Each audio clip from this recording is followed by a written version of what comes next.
স্বাধীন ফিলিস্তিন না হলে ধ্বংস হবে পুরো মধ্যপ্রাচ্য। জর্ডানের রাজার বিস্ফোরক মন্তব্য। মধ্যপ্রাচ্যের রাজনীতি আবারও কেঁপে উঠেছে জর্ডানের রাজা দ্বিতীয় আব্দুল্লাহর এক কঠোর সতর্কবাণীতে। ইসরায়েল ফিলিস্তিন সংঘাত নিয়ে বিবিসিকে দেয়া এক সাক্ষাৎকারে তিনি স্পষ্ট করে বলেন, স্বাধীন ফিলিস্তিন রাষ্ট্র প্রতিষ্ঠা না হলে পুরো মধ্যপ্রাচ্য ধ্বংসের দিকে যাবে। রাজা আব্দুল্লাহর এই মন্তব্য এমন এক সময় এলো যখন গাজায় যুদ্ধবিরতি কার্যকর হলেও শান্তির ভবিষ্যৎ অনিশ্চিত। তার মতে, ইতিহাস সাক্ষী, যতবারই যুদ্ধ থেমেছে ততবারই নতুন রক্তপাত শুরু হয়েছে। তাই এবার যদি রাজনৈতিক সমাধানের কোনো দিগন্ত না খোলে, তাহলে আগুন আবার জ্বলে উঠবে মধ্যপ্রাচ্যের বুকে।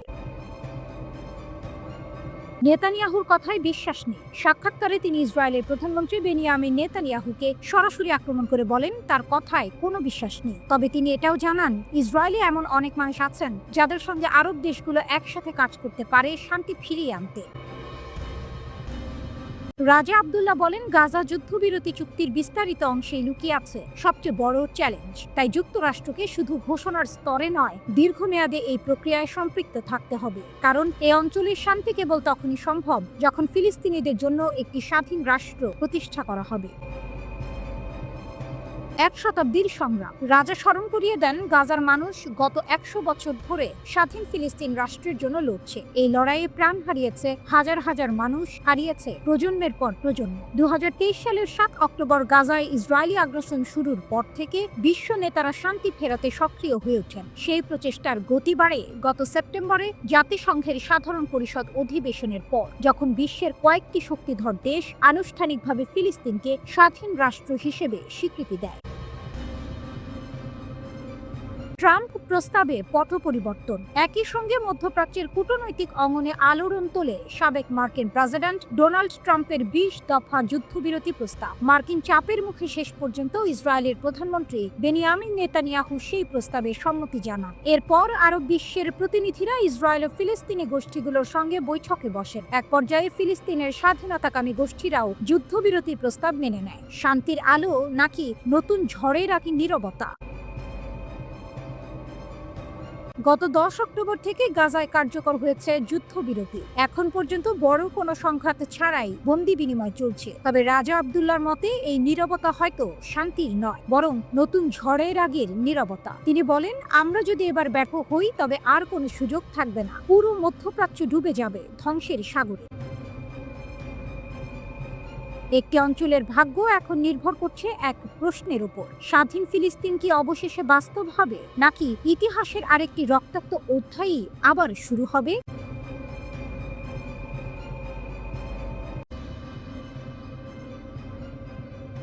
Hamas's display of power in southern Gaza, thunder roars even amid the prisoner exchange. With weapons in hand, the sky over the Gaza Strip is filled with anti-war soft light, but within that peace, strength and happiness survive. Hamas fighters on the streets of Khan Yunis in southern Gaza.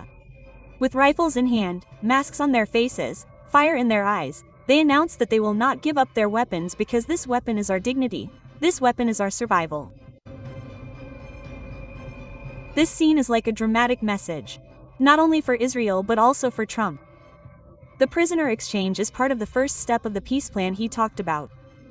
But on the real stage, Hamas arranged that plan according to its own rules. The prisoner exchange ceremony began in Khan Yunis, where armed Hamas fighters took positions on the street. On one side, Red Cross vehicles, on the other, a parade of fighters wrapped in green flags. It's like a strange coexistence of peace and power. The International Committee of the Red Cross handed over 7 prisoners to the Israeli army. Although no information was released about their physical condition, thousands of people across Israel erupted in joy in the streets and theaters as the news of the prisoners' handover was broadcast on television. This was not just a prisoner exchange. This was a political message from Hamas. Even in the midst of the war, they showed that their organization had not broken. Their morale had not been dampened. They were not willing to lay down their arms at the behest of Israel or America. Rather, they said that they could give up the responsibility of administration but never the responsibility of resistance. This entire operation is now the center of international observation. The world's media is saying that this is an important milestone in the temporary ceasefire in Gaza that will affect the future peace process. The parade in Khan Yunis is like a silent declaration. Gaza is still alive and the defenders of Gaza are still ready.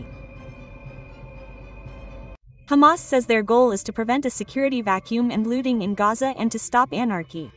While on Air Force One, a journalist told the US president that Hamas is establishing itself as a police force, and there are reports that they are shooting at opponents. In response, Trump said, "They want to stop the problems. They have talked about it openly. And we have given them permission for a period of time." Trump also said that about 2 million people are going back to the destroyed buildings. There could be a lot of bad things there, so we want it to happen. We want it to be safe. I think it will be okay. But who knows for sure? The Hamas-run Gaza Interior Ministry said that their forces are trying to restore law and order in the enclave. They warned that if anyone carries out any armed activity outside the scope of the resistance forces, it will be dealt with for a long time.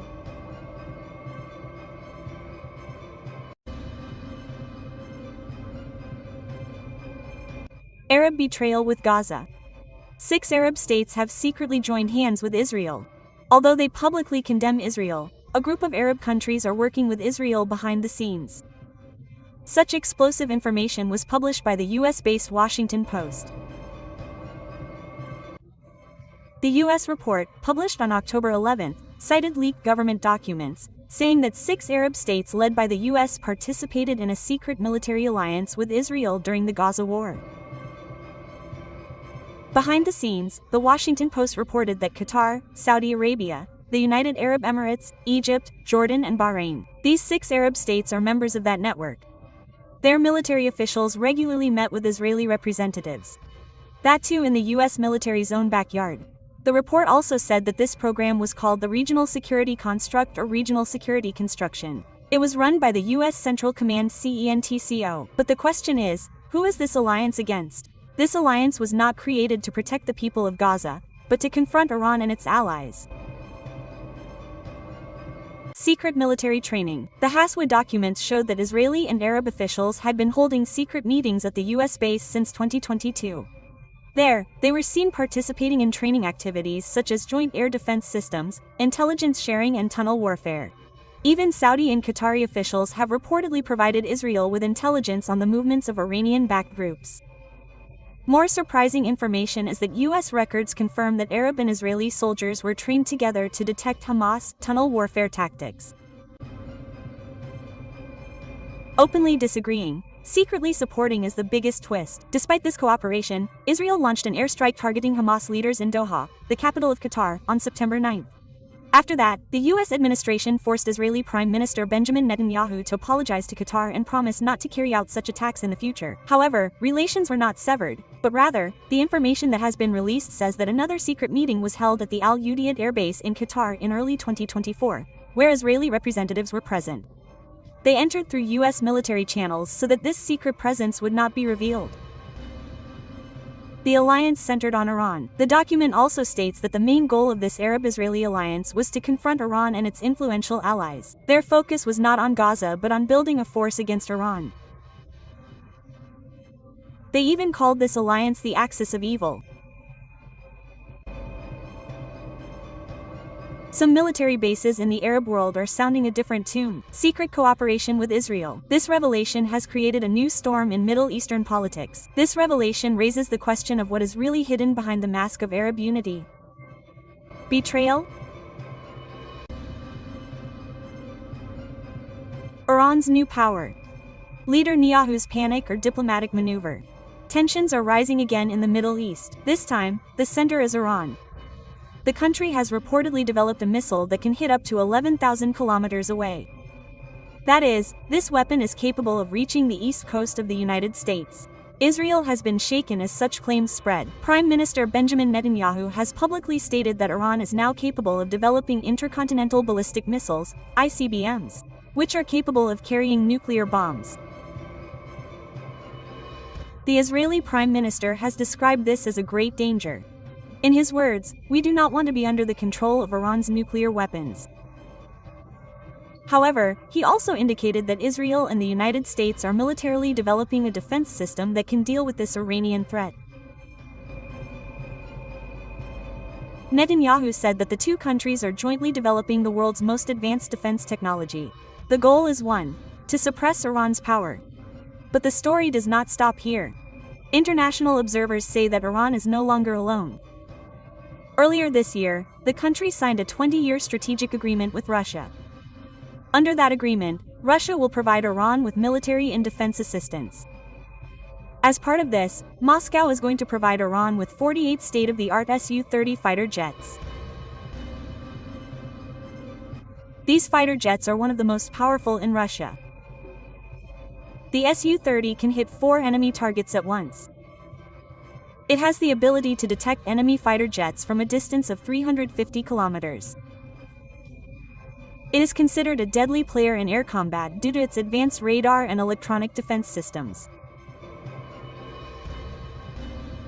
According to analysts, if these 48 fighter jets are added to Iran's military fleet, the country will be able to easily form 2 full-fledged air defense squadrons.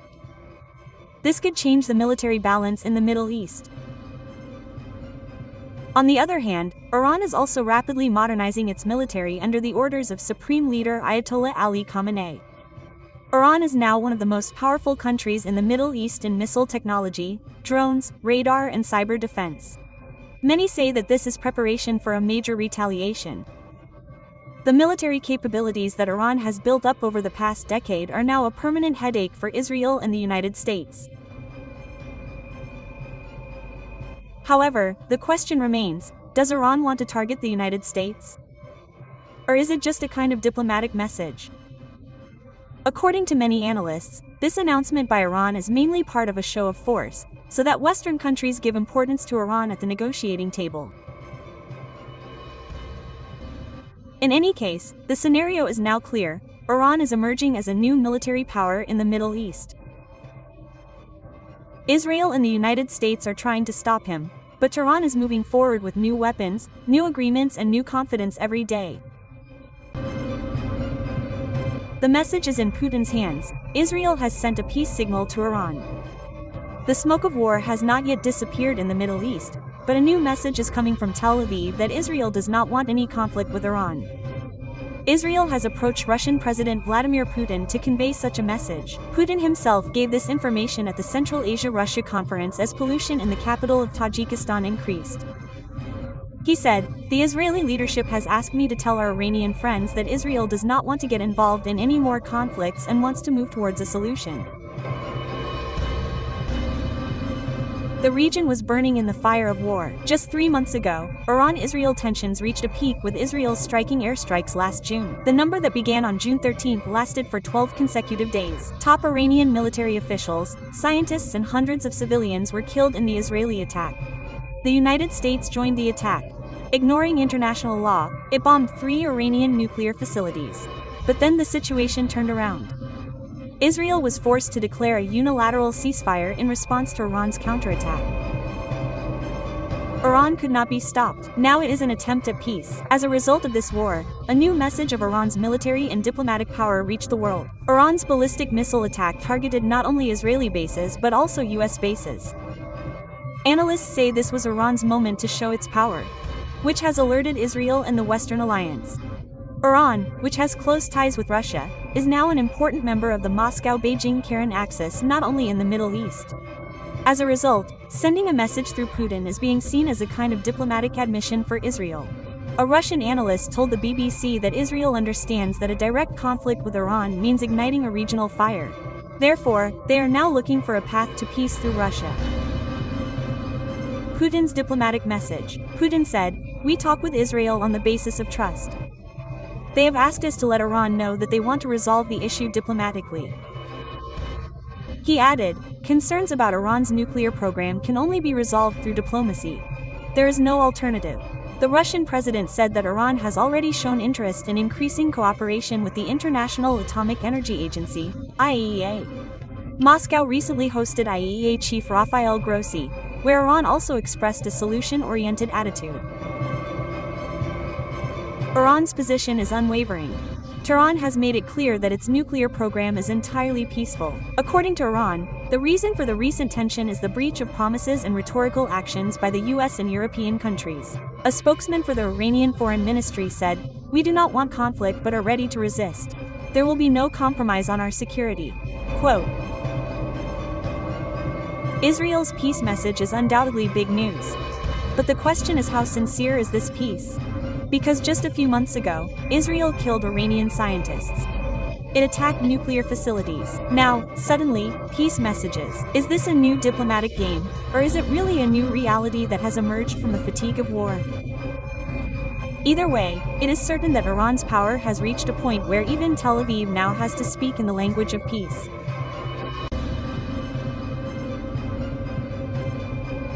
Khamenei has lifted all limits on the Iranian missile range.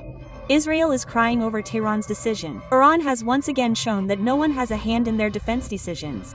The country's supreme leader, Ayatollah Khamenei, has lifted all limitations on the missile program. Such a claim has emerged from within the Iranian parliament.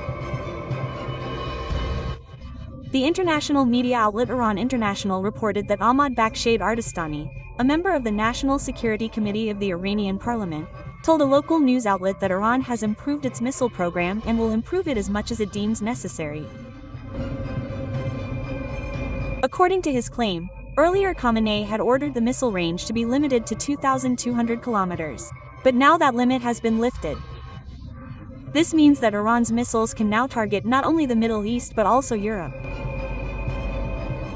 In Ardistan's words, Tehran will no longer accept any specific limits. Because this is the most important element of our military power, we will make decisions according to our security and defense interests, not under pressure from anyone else. Iran's message is clear in this one sentence. Tehran is now walking its own path.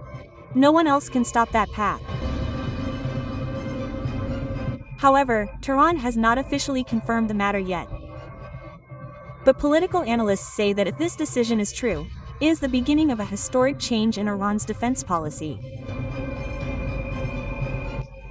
Because since the terrible tension that arose between Iran and Israel last June, Tehran has been prolonging its military stance. The Iranian army has already announced that it is ready to respond to any threat. Analysts believe that Khamenei's decision is not only defensive but also a kind of diplomatic move.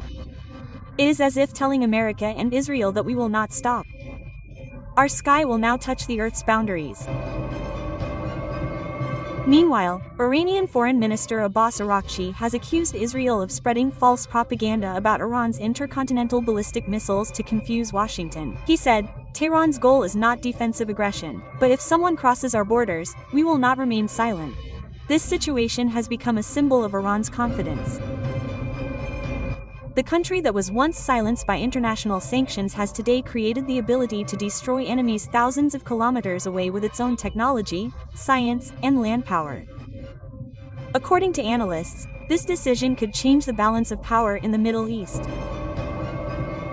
While Saudi Arabia, Israel, and the United States are desperate to thwart Tehran's progress, Khamenei's move seems to be saying, "We are not afraid, we are ready." Tehran's skies are now not just for defense, but for resistance. And Khamenei's decision seems to have rewritten the idea that Iran's missiles have no limits, only their promises. A terrifying message for Trump. The roar of Iranian missiles in the dark of night. The night was silent. The stars were twinkling in the desert sky. Suddenly, the silence was broken by a line of fire. 3 ballistic missiles pierced the sky of Tehran. From a distance, it seemed as if lightning was tearing through the sky. And at that moment, a new panic spread across the screens of the whole world. A new message: Iran, don't stop. This launch was not an ordinary gesture, but a warning aimed at US President Donald Trump. Iran has proven that its most advanced solid-fueled Sajal missile was launched in the dark of night, but they have not yet calmed down. The night of terror is the dawn of the world. Iranian media reported that this missile was launched from the same base. The 2,500-kilometer-long Sajal can easily reach the Gulf countries of Israel and even southern Europe. A video circulating on social media shows the rocket racing through the sky at the speed of a smokeless storm, as if the sky itself is rising. This scene is not only a declaration of Iran's strength but also a declaration of resistance. The 12-day bloodshed of the Iran-Israel war in June ended with Trump's intervention. At that time, it was thought that Iran might calm down. But the fire of this night showed that Tehran is not walking on the path of peace but of revenge. Trump's threat versus Iran's answer. Trump has repeatedly asked Iran to limit its nuclear program. But Iran has made it clear that they will not take anyone's permission to protect their territory. The negotiation table has been idle since the United States and Israel jointly attacked 3 nuclear facilities. Now Iran has fired missiles as if to say that it is time for resistance, not negotiations. In the words of the Iranian Foreign Ministry, "We will repel foreign aggression. We will protect our strategic independence." The roar of that missile echoed in this statement. Iran is still strong despite the shadow of snapback. The UN has already rejected the proposal to lift sanctions on Iran. And in just a few days, on September 28, the old snapback sanctions will be reimposed. The UK, France and Germany say that Iran has violated the agreement by increasing its uranium stockpile. But Tehran counters that they are still committed to the original agreement. But the question arises, can a country that can launch a missile in the dark of night with a Sedji missile really be stopped by the chain of sanctions? Question mark. Iran has not spoken about this test. Why has it hidden its real strategy in the dark? But in reality, that is their biggest message. Silence does not mean weakness, but rather an invisible roar. The world today understands that Iran is not just resisting but is rewriting the rules of the battlefield. Where Trump wants to impose the chain of sanctions, Tehran is showing that it is not easy to stop them by shooting fire into the sky.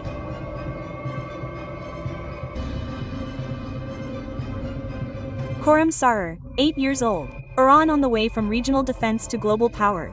8 years ago, on September 23, 2017, a new force emerged in the skies of Tehran with the successful test of the Khorramshahr ballistic missile. It was not just the birth of a weapon, it was the beginning of a new chapter in Iran's defense strategy. The name Khorramshahr comes from the city in southwestern Iran that became a symbol of resistance in the 1980s war. The emergence of the missile is also a continuation of that resistance. In the first version, the missile was about 13 meters long and weighed 20 tons. This single-stage liquid-fueled missile could reach a distance of 2,000 kilometers. That is, important targets in the entire region were completely within its reach. Its specialty was in its design. There was no large stabilizing fin at the back like the old Sahab 3. Instead, thrust vector control technology was used. This reduced weight, the risk of being detected by radar was reduced, and it became easier to carry. Terrifying power. Khorramshahr can carry a maximum of 1,800 kilograms of warhead. High-explosive cluster bombs or multi-warhead warheads. Everything is within its reach. It runs out of the atmosphere at a speed of Mach 15. It withstands terrible heat during re-entry. Yet it hits accurately. Khorramshahr broke the limit. The second version came in 2019. It had a light-free entry vehicle. As a result, it was possible to launch much farther than before, from 2,000 kilometers to 3,000 kilometers. Iran has touched a new limit. Not only that, there has been an improvement in the guidance system, which has increased the accuracy even more. Khorramshahr 4 or Khobor's fastest strike. The most modern Khorramshahr 4 was unveiled in 2023. Known as Khobor, its warhead is slightly less at 1,500 kilograms, but it has added deadly features. Launch preparation takes just 15 minutes. There is no trouble of refueling due to the use of hypergolic fuel. As a result, the missile is in the sky before the enemy notices it. The defense system does not have time to react. Its accuracy is also terrible. It hits the target within 30 kilometers at a distance of 2,000 kilometers. During re-entry, the external sensors are turned off. Therefore, the enemy's electronic jamming fails. Khobor missiles can carry nerve technology. That is, a missile can run and drop different warheads on different targets. The enemy's defense system will collapse with multiple hits. It is said to be capable of hitting 80 targets at once. Khorramshahr 5 is on the path to becoming a global power. Iran has not yet officially announced it. However, there is growing speculation that Khorramshahr 5 could be a full-fledged intercontinental ballistic missile ICBA. Its range could be 12,000 kilometers, speed Mach 16, carrying capacity of 2 tons. Iran's satellite launch project, Simborg Sarush, proves that they are mastering multi-stage rocket technology. Added to this is the experience of the hypersonic Fatah missile. All this is paving the way for ICBM. Iran has repeatedly said that the range of their missiles is 2,000 kilometers, but technological progress is now worrying global powers. If Khorramshahr 5 is real, Iran will stand as a global power, not just a regional one. The journey to the city of Khorram has proven that Iran is progressing step by step in 8 years. Speed, range, accuracy, and revelation have improved in all areas, from prevention to defense and from defense to global prevention. Today, Khorramshahr is not just a missile, it is a symbol of Iran's technology, arrogance, and power. Even though its voice has been heard on the world map, it has become a clock. But Iran has not been idle. When pressure increases, they do not back down, but rather become stronger, and that is a fact. Iran's supreme leader Ayatollah Khamenei recently said in clear terms that there will be no direct talks with the United States. His argument is simple: America will impose its own conditions under the guise of talks. Khamenei said that if a nation bows down to fear or pressure and negotiates, it will never end. Today, the nuclear issue has been suppressed. Tomorrow the suppression will begin in missiles or other areas. This position has come at a time when tensions are rising in the international arena over Iran's nuclear program. The resolution passed by the UN Security Council on September 19 leaves open the possibility of reimposing economic sanctions on Iran. If no major agreement is reached within a few days, European sanctions may be reimposed from September 28. They were withdrawn under the historic agreement of 2015. Iran's diplomatic and assertive voices have been seen together. Meanwhile, Iranian Foreign Minister Abbas Araghchi met with the foreign policy chiefs of Germany, France, the United Kingdom, and the European Union. The main topic of discussion was future sanctions and inspector access. Western countries say sanctions will not be lifted if Iran does not limit its nuclear activities or block access to international inspectors. No matter how much information is provided, there is clear confidence in Khamenei's speech. He has repeatedly stressed that Iran will not bow to any specific threat. Once it shows weakness in its language, it will not stop, so it must stand firm. This rebuke is not just a voice. It indicates that Iran is now emphasizing both diplomacy and self-reliance. Meanwhile, a harsh tone can also be heard inside the Iranian parliament. Led by an Iranian MP, 70 members of parliament have demanded the rapid development of nuclear weapons in a letter. This claim indicates that the hardliners are in favor of increasing power and they believe that nuclear enrichment will ensure the country's security. Western pressure and the threat of sanctions are shaking the outcome on the one hand, but on the other hand, that pressure is further suppressing the resistance forces within Iran. In other words, the combination of sanctions and diplomatic pressure is increasing Iran's confidence instead of softening it and strengthening the voices of the parties on the political stage. Khamenei's statement says that they will not accept orders from above in the name of negotiations but will stand up for themselves on their own terms. Iran has not been silent in the face of global pressure, it has built resistance. Even though the United States has opened the door to negotiations, Khamenei has refused to enter directly through that door.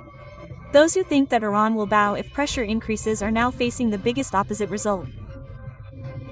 Iran is increasing its power to protest.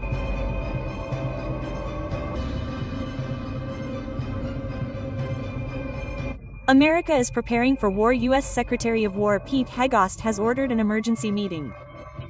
Top U.S. generals and admirals have been asked to gather next week. An unprecedented move has caused concern around the world. Russia, Ukraine, Israel, Hamas are not enough. The world is ready for another war. The world is watching with bated breath as the United States takes a major military action. In an unprecedented move, U.S. Secretary of War Pete Hegseth has ordered hundreds of generals and admirals from around the world to gather at the Marine Corps base in Quantico, Virginia, next week. The Pentagon confirmed the meeting but did not provide any details. This has led to widespread speculation. Amid global panic, Donald Trump has said that he is a president of peace and revealed the real purpose of the meeting. Will they be there as he invited military leaders from around the country on Tuesday? Trump was asked, "Are generals and admirals from all over the country coming to Virginia for a big meeting?" "Well, I know I like it. I think it's great. Let him be friendly. Let him be friendly with generals and admirals from all over the world. Why is there anything wrong with that?" Trump replied. When asked more about the purpose of the meeting, Trump said, "Well, if they want me, I'll be there. But why is it such a big deal? I mean, we're in cahoots with generals and admirals from all over the world. Remember, I'm the president of peace. It's good to be in cahoots. You act like it's a bad thing. Isn't it great that people from all over the world are coming to be with us? He added, it's not particularly unusual that generals who report to the Secretary of War and then report to the President of the United States are coming to talk to the Secretary of War. It's not unusual at all, and I think it's strange that you guys have become such a big story. Is it a big story? I mean, I don't think so. I think it's not a good story. As a military, we are respected by the world.